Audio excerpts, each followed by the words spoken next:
আসসালামু আলাইকুম ভিউয়ার্স, আজকে আপনাদের সামনে আবারও হাজির হয়ে গেলাম। আমি সোহাগ আপনাদের কিছু কিছু ছোট ছোট সমস্যার সমাধান করার চেষ্টা করি। যেমন এর আগে পূর্বে অনেক ভিডিও ছাড়েছি, আপনারা দেখেছেন হয়তো, বা যারা আমার চ্যানেলটিকে অবশ্যই সাবস্ক্রাইব করবেন। আর আমি নতুন নতুন ভিডিও আপনাদের উপহার দেওয়ার চেষ্টা করতেছি।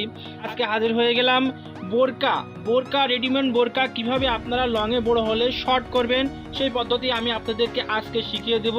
খুব সুন্দরভাবে আপনারা ফলো করবেন আমার কাজের দিকে। চলুন বন্ধুরা, কথা না বাড়িয়ে কাজের দিকে চলে যাই। দেখুন বন্ধুরা, আমি কিন্তু আজকে রেডিমেড বোরকা কাটার জন্য আমি রেডি।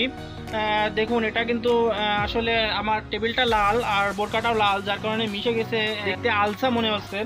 তারপরেও আজকের ভিডিওটা কেমন হচ্ছে আমি বলতে পারছি না। এখন আমি যতটুকু ভালো করার চেষ্টা করব।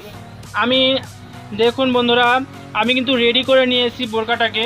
এখন আমি দেখাবো আপনাদের যে পরিমাণ আপনাদের বড় হয়, আপনারা আসলে ইঞ্চি টেপ দিয়ে মেপে বোরকা কাটতে যাবেন না।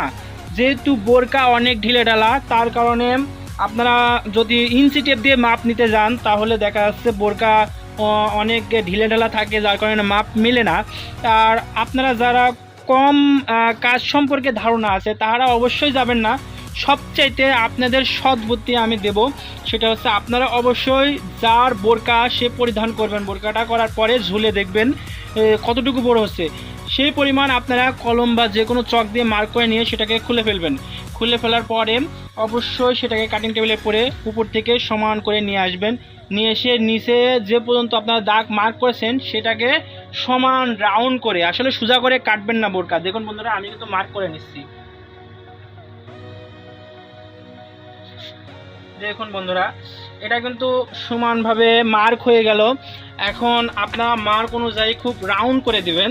দেখুন বন্ধুরা, এখানে কিন্তু যতটুকু আছে তার সাথে বেশি আছে কানেতে, সেহেতু আপনারা কানেটা একটু রাউন্ড করে দেবেন, এরকম রাউন্ড করে দেবেন। দেখুন আমি মার্ক করে নিয়েছি, এখন এটাকে আমি কাটিং করে দিব। দেখুন বন্ধুরা, আমি কিন্তু কাটিংটা করে নিচ্ছি, সেহেতু আপনারা এইভাবে কাটিং করে নেবেন।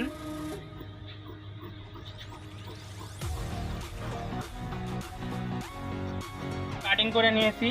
এবং বন্ধুরা দেখুন, এখানে কিন্তু অনেক সময় অনেক রকম সিস্টেম থাকে। আর আপনাদের যদি নতুন কোনো বোরকা সিস্টেম থাকে আমাকে কমেন্ট করে জানাবেন, আমি সেই কমেন্ট অনুযায়ী আপনাদের সেই ভিডিও করে সমস্যার সমাধান করার চেষ্টা করতে পারবেন। বন্ধুরা, এখানে কিন্তু পাথর আছে, এই পাথরগুলো আপনারা যে পরিমাণ মারবেন মেশিন দিয়ে, সেই পরিমাণ আপনারা কিন্তু ঠিক এইভাবে তুলে নেবেন। দেখুন বন্ধুরা, আমি তো তুলে নিচ্ছি। হ্যাঁ, এইভাবে তুলে নেবেন, নিয়ে জায়গাটুকু ফাঁকা করে দিবেন, দিয়ে এটা সেলাই মোড়ে ঠিক এইভাবে ধরে দুটো পেস্ট মেরে দিবেন। তো যাই হোক বন্ধুরা, আজকে আমি বড় ভিডিও বানাবো না, আপনাদের দেখিয়ে দিলাম কীভাবে বোরকা কাটিং করতে হয়। আপনারা এইভাবে করবেন, ইনশাল্লাহ আপনাদের মনের মতো বোরকা গায়ের সাথে ফিটিং হবে। আমি আজকে এ পর্যন্তই বিদায় নিচ্ছি। আল্লাহ হাফেজ, আসসালামু আলাইকুম। আর আমার চ্যানেলটিকে অবশ্যই সবাই সাবস্ক্রাইব করবেন, লাইক কমেন্ট শেয়ার করবেন। আল্লাহ হাফেজ।